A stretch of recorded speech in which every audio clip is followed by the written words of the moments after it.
Familia, bienvenidos a un episodio más. Estoy muy contento de la gran aceptación que hemos tenido con este podcast y se lo debemos a ustedes. Gracias a todos ustedes que nos oyen en todas nuestras plataformas streaming o que nos ven desde nuestro canal de YouTube.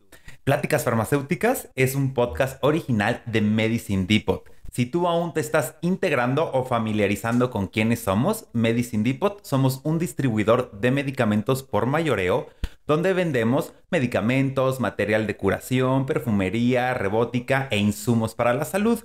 Y nuestros principales clientes son hospitales, clínicas, veterinarias y farmacias.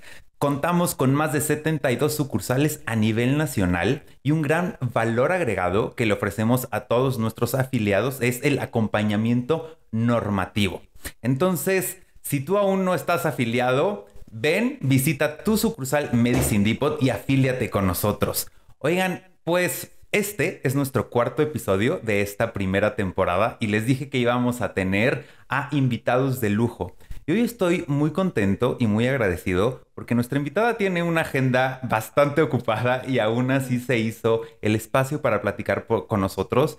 Es una persona que conozco hace tiempo, que admiro, que respeto y que aprecio, y ella es la química Juana Mares. Hola, muy buenos días, muchas gracias, me halagas muchísimo con esos comentarios y pues bueno, es un gusto estar participando en estas emisiones, en esta nueva aventura de Medicine Depot y por supuesto que estamos para apoyar a todos nuestra gran familia de Medicine Depot y pues en este caso es un gusto poder participar con ustedes con el tema de reacciones adversas a medicamentos. Así es, Juana. Juana, a mí y a todo el equipo nos gusta que en este podcast nuestros invitados sean los que se presenten. ¿Qué te parece si antes de entrar de lleno a este tema que me parece importantísimo, o sea, siempre va a ser un tema importante, pero más hoy en día, nos cuentas tu formación, tu trayectoria y un poquito de quién es Juana? Muy bien, un gusto. Mi nombre es Juana Mares Manzanares, soy químico farmacobiólogo de profesión. Estudié en la Facultad de Química de la UNAM, en CEU, y tengo en la industria farmacéutica más de 20 años de experiencia. Dentro de esta experiencia está el trabajo en almacenes de depósito y distribución, apoyando a hacer llegar los medicamentos a su consumidor final a través de nuestra gran familia Medicine Depot, que son las farmacias, clínicas, hospitales, todos estos agremiados que tenemos en nuestra organización. También he trabajado en farmacia comunitaria, atendiendo directamente a pacientes, entregando producto desde mostrador. He trabajado en farmacia hospitalaria, precisamente viendo y monitoreando lo que son las reacciones adversas a medicamentos y las interacciones medicamentosas que existen entre el estado del paciente y la medicación que se le prescribe por el médico. Entonces, pues bueno, creo que de mi parte puedo aportarles un poquito para llevar este tema. Y pues bueno, el trabajo pues ha sido, como les mencionaba, tanto en almacenes como en farmacias, farmacia hospitalaria y pues en este caso con Medicine Depot, que es un gusto estar aquí. Juana, estoy seguro de que no había mejor invitado que tú para hablarnos de este tema. ¿Qué es una reacción adversa medicamentosa? Una reacción adversa medicamentosa o una reacción adversa a medicamentos es aquel efecto no deseado provocado por un medicamento. Entendamos por efecto no deseado a un efecto que puede ser tanto positivo como negativo. Por ejemplo, todos conocemos, ¿puedo hacer comercial? Conocemos una marca de productos muy famosa, casi productos milagro que anuncian en televisión, sí, cuyo su efecto terapéutico o para lo que estaba diseñado era para las cicatrices, quitar cicatrices, pero su efecto adverso es disminución de arrugas. Entonces, no todos los efectos adversos van a ser negativos. Simple y sencillamente un efecto adverso es aquel efecto que se provoca y que no está considerado o que no está establecido para lo que está enfocado el medicamento. ¿Y qué puede provocar estas reacciones adversas? Entiendo que pueden ser muchos factores, pero ¿hay algunos que sean repetitivos? Digamos que existen clasificaciones o pequeñas pues sí, una clasificación, la cual nos puede decir o catalogar estas reacciones adversas y de dónde pueden provenir, perdón. Una de ellas es la idiosincrasia de la misma población. No es el mismo efecto que va a provocar un medicamento en los mexicanos al que provoca en los europeos, por ejemplo. Entonces depende mucho de la población. Otro tipo de reacciones pueden provenir de la respuesta misma provocada por la estructura química del medicamento. Por ejemplo, sabemos que algunos antibióticos o algunos productos, si los consumimos en ayunas, nos van a provocar hiperacidez, porque la estructura química del producto va a hacer que el ambiente o libere ácido clorhídrico o ellos mismos se transforman generando un ambiente ácido. Entonces son pequeñas reacciones adversas que en este caso dependen de la estructura química. Otras reacciones adversas provienen de la hipersensibilidad o de la alergia que cada uno de nosotros tengamos a los productos. No todos sabemos qué tipo de alergia tenemos o muchos ya los conocemos. Entonces, existen muchos factores que intervienen en de dónde vienen o cómo se generan esas reacciones adversas. Y profundizando más en este tema, ¿qué vendría siendo un error de medicación? Un error de medicación es un incidente prevenible derivado del sistema mediante el cual fue administrado. Por ejemplo, un error de medicación puede ser que se haya administrado ceftriaxona intramuscular en lugar de intravenosa o viceversa. Entonces, esos son errores prevenibles o incidentes prevenibles derivados del sistema. En el caso de los errores de medicación, no se trata de buscar culpables, ¿no? ¿Quién fue y por qué lo hizo? Eso te iba a preguntar. ¿Hay un responsable o...? No se busca responsables. Se intenta solucionar el por qué sucedió. Por ejemplo, en el ejemplo que acabo de poner de la ceftriaxona, ¿por qué le puso una intravenosa en lugar de una intramuscular, que era lo que correspondía? Bueno, pues tal vez porque la leyenda de la caja, el IB, que son las siglas de intravenosa, es muy pequeño y no se diferencia o no se alcanza a ver como en IM, que es un poco más grande, etcétera. Entonces se busca el por qué, no el culpable, porque si empezamos a buscar culpables, pues no solucionamos los posibles errores de medicación que sean atribuidos a este mismo incidente. ¿Y cuál es la diferencia de esto que estamos platicando a una falla terapéutica? Una falla terapéutica es cuando un medicamento no tiene el efecto deseado. Por ejemplo, podemos encontrar fallas terapéuticas en los antibióticos, derivado de la resistencia que ahora se ha generado por el uso discriminado. Se puede dar una falla terapéutica en el caso de infecciones a los cuales se han considerado que ya son resistentes a ciertos antibióticos. Otra falla terapéutica puede ser en el caso en el que estamos usando muchos sustancias controladas, por ejemplo, o para dormir, que llega un momento en que que tu cuerpo se hace inmune o resistente al efecto de estos medicamentos y entonces ahí ya es donde incurre una falla terapéutica, pero no es necesariamente un efecto adverso a medicamentos o una reacción adversa a medicamentos. Oye, Juana, esto me parece muy interesante, sobre todo donde yo creo que la mayoría de la población, a veces en lugar de ser responsables e ir con una persona que nos pueda dar dirección, nos encargamos de automedicarnos, ¿no? Entonces,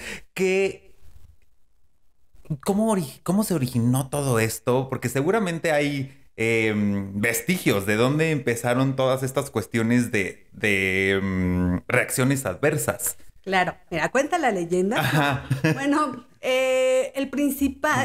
existen muchas historias relacionadas con las reacciones adversas de medicamentos. El más conocido es el que provocó la talidomida. La talidomida es un fármaco que se utilizaba para inhibir las náuseas en embarazadas. A principio, por los años 70 y anteriores, se utilizaba este medicamento precisamente para esta condición que provoca el embarazo. Te provoca muchas náuseas y es horrible, dicho de paso. Entonces, pues bueno, las mujeres recurrían a este medicamento. Es más, los médicos lo daban como así, de tus vitaminas de prematernales o tu ácido fólico y tu talidomida, que se observó que cuando el niño nacía con una condición que se llama focomelia. La focomelia es una condición en la cual los bebés nacidos tienen acortamiento de brazos y piernas. Básicamente es el torso y unos pedacitos de manitas y pies.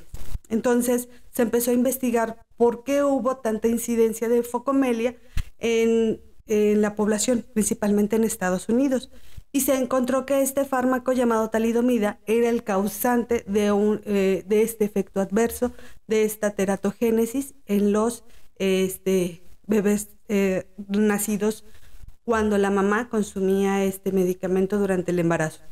Entonces, de ahí se empezó a investigar un poco y nació un poco lo que es la farmacovigilancia. La notificación de reacciones adversas da pie a la creación de farmacovigilancia. Cuando se empieza a notificar que hay ciertos medicamentos que provocan ciertas circunstancias particulares o ciertas reacciones en las personas y se empieza a hacer esta difusión de información. Oye, y hoy en día, ¿qué ejemplos hay de reacciones adversas de medicamentos de uso diario? Y aquí hay de dos, de uso diario de una persona que ya necesita cierto medicamento que es como parte de su vida para tratar cierta enfermedad. Y también de estos medicamentos que no necesitan prescripción y que cualquiera ya va y ya deja tú en la farmacia, los puede conseguir hasta en la tienda de autoservicio, ¿no? Donde ya... ¿Qué pasa con estos? Sí, entiendo. Mira, tenemos, por ejemplo, una reacción que a lo mejor no muchos conocen, pero o que se han dado cuenta, pero no la identifican como una reacción adversa. Tenemos el caso de los pacientes hipertensos. Las personas hipertensas, lo primero que les da el médico es enalapril, captopril, y su reacción adversa es tos. Entonces hay veces que las personas sienten como un polvito en la garganta, es como te lo comentan. Es que siento polvito en la garganta. A veces no se identifica o no lo relacionan con el medicamento, pero siempre traen esa tosecita porque su tratamiento es crónico. Pero es una reacción adversa tan leve que pasa desapercibida, pero pues ya está identificada en la literatura científica como que existe, ¿no? Como que existe esta reacción adversa. Afortunadamente es leve y es de medicamentos que sí requieren prescripción y que son de tratamiento crónico o a largo plazo. Entonces, pues muchos pacientes la presentan. En cuanto a los que tenemos que son de libre acceso, por así decirlo, pues existe una reacción adversa muy grave y depende mucho de las personas, de la parte intrínseca de cada uno.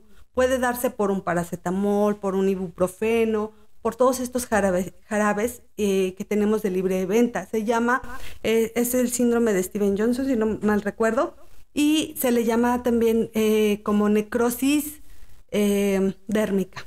En esta reacción adversa es muy rara que se presente, sin embargo, llega a haber casos graves donde tenemos a nuestros pequeños y corremos al súper a comprarle un paracetamol porque al parecer tiene temperatura, al parecer tiene dolor de cabeza o está inquieto, y muchos de los bebés, su sistema inmune o su sistema general para hígado y todo lo que implica el metabolismo de fármacos no está totalmente maduro. ¿Y qué es lo que provoca? Que toda su piel se empiece a necrosar, que sus mucosas también empiecen a necrosarse. Entonces, muy pocas veces tiene un final feliz este tipo de reacciones adversas. Entonces, sí hay que tener mucho cuidado. Lo más recomendable es llevar siempre a los niños al médico. Sabemos que por tradición está el paracetamol para darlo para todo, pero sí es importante que lo llevemos al médico. Igual en los de libre acceso, pudiera hacérsenos fácil darle media aspirina a un niño, porque pues, está a la mitad de nosotros, claro. Es la mitad, ¿no? Pero la aspirina tiene reacciones adversas también en los pequeños, ¿no? Entonces, en ningún niño se debe de administrar aspirina. En tu experiencia, ¿cuál es el caso más grave o fuerte que has vivido de reacciones adversas? precisamente el de Steven Johnson en un bebé, trabajaba en el Hospital Español y se presentó este caso en un neonato. Este neonato se le administró, si no mal recuerdo, ibuprofeno para bajar la temperatura y empezó a presentar necrosis dérmica. Oye, Juana, ¿cómo se clasifican las reacciones adversas? Porque supongo que no todas están en el mismo nivel, ¿cierto? No, sí existe una clasificación como tal. Tenemos reacciones leves y reacciones graves. Esa es su básica clasificación. Sin embargo, las tenemos, como hace rato en un principio les mencionaba, aquellas que son atribuibles a la constitución química del fármaco. Estas pues son reacciones leves y son pasajeras, solo mientras tengas la administración del medicamento. Existen las que son atribuibles a la genética de la persona. Muchas de estas pues son un poco más graves, pero son muy raras. Las primeras que les mencioné relacionadas con la estructura química de los medicamentos son las más frecuentes, pero son leves. Las segundas que son atribuibles a la genética de los pacientes son raras y son graves en la mayoría de los casos, pero afortunadamente son raras. Existen aquellas atribuibles a la zona geográfica. Por ejemplo, les mencionaba que no reaccionan igual los mexicanos que los europeos. Los europeos a veces necesitan una dosis menor a la que necesitamos los mexicanos. Tienen que aumentarlas en algunos medicamentos hasta el doble o al triple.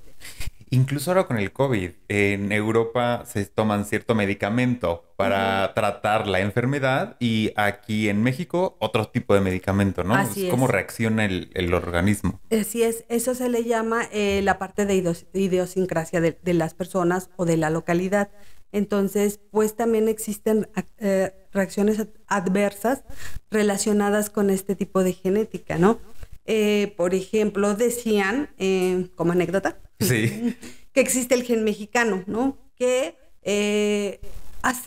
no es que haga como tal tolerantes a los mexicanos a las altas dosis de medicamentos, pero sí tiene una resistencia impresionante y no se han visto tantos efectos adversos como en otras partes del mundo. Por eso es que a veces aquí en México encuentras todavía productos que están prohibidos en Europa, que están prohibidos en Estados Unidos, porque en México, o no hay la cultura de comunicación de las reacciones adversas, o realmente existe ese gen mexicano que evita que tengas esa reacción adversa aumentada, ¿no? Como lo has visto en otros países. O viceversa, ¿no, Juana? Yo tengo, igual como anécdota, tengo un amigo español y me comenta que, bueno, él se vino de Madrid a vivir a México y que él al inicio no entendía, dice, es que, tío, aquí, o sea, para mí no es normal, ni en mi país es normal que la gente sufra tanto del estómago. Aquí es como, ay, me dio tos, ¿no? Ajá. Y entonces dice, allá no son tan famosos como todos los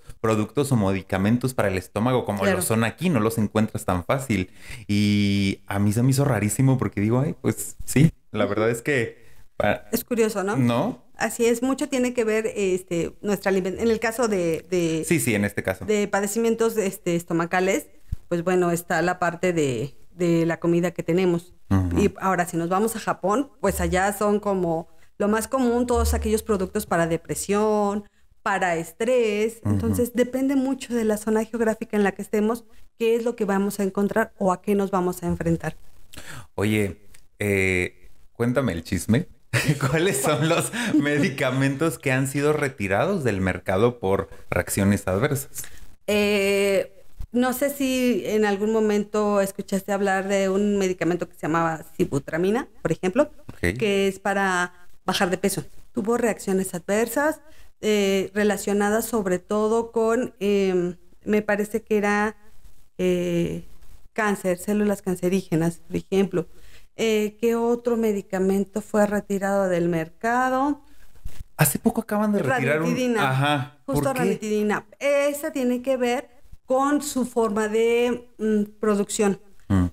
Para producir ranitidina se utilizan ciertos compuestos que dejan residuos que a final de cuentas te llegan a provocar efectos o desarrollo de células cancerígenas. Entonces, todos estos etapas por las cuales participa un medicamento provocan que tenga o no tenga reacciones adversas, intrínsecas al producto o al proceso de producción o de extracción. Oye, bueno, ahora hemos estado hablando mucho de medicamentos. Sin embargo, ¿qué pasa con las reacciones adversas a vacunas? Que igual también es un medicamento, ¿no? Pero ¿se puede considerar una vacuna un medicamento o sí hay como diferencias? Mira, un medicamento por definición es una mezcla de sustancias que se presentan en una forma farmacéutica, llámese tableta, llámese jarabe, para provocar o para mitigar o para curar o como paliativo para una enfermedad.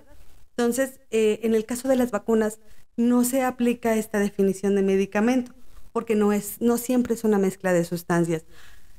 Y su efecto, o a lo que va enfocado, es precisamente a despertar la respuesta inmune para generar anticuerpos. La función de una vacuna es generar anticuerpos contra cierto tipo de virus o bacterias, dependiendo cuál sea la situación. En el caso de las vacunas, no se les llama reacciones adversas a vacunas, ¿no?